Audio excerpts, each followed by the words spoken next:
early signs are really promising. I think there as well. It's been a year where it's been pretty compact. Everything's come at us relatively hard and fast, and that's kept us on our toes and out of mischief. But the fruit looks fantastic as a result.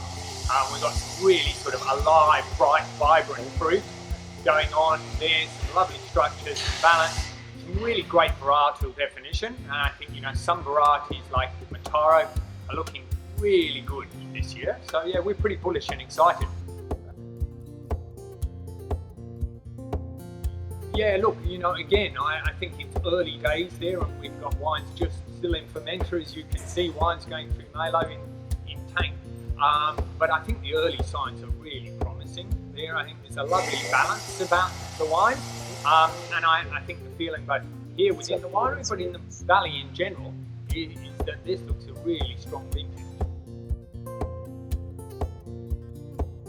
Yeah, well, a few. I guess it's not just the winery. Yeah, we've obviously got the vineyard team that have been working long and hard over the previous 12 months to get us here. And then there's sort of 7 of us here at the winery. The crew's supplemented by some interns this year who are all internationals, and that ensures we can get all the work done.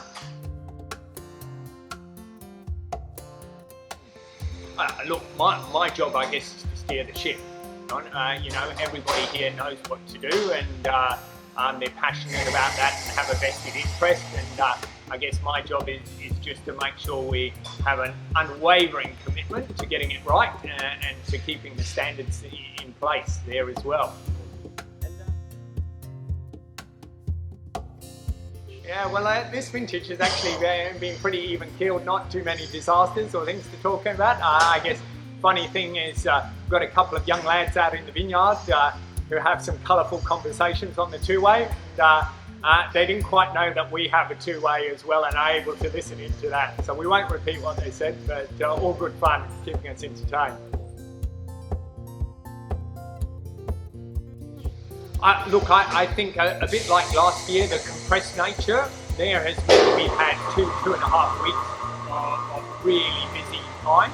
And that sort of puts us under a bit of pressure in tank fermenter space and also the hours that the guys are working and the energy levels. But outside of that, touch wood, so it's been pretty good.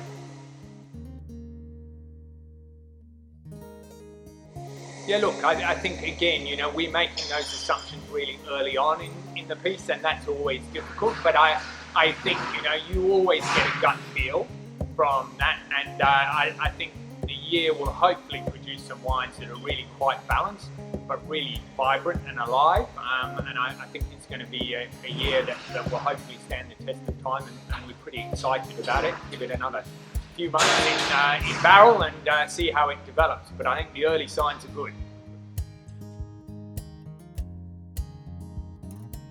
Yeah, sure. I guess we've got the last load of fruit coming in the door tomorrow, and then as you can see, we've got a few ferments behind us. So there's another little while getting them through fermentation, and then wines safely put to bed in barrels to undergo malolactic fermentation.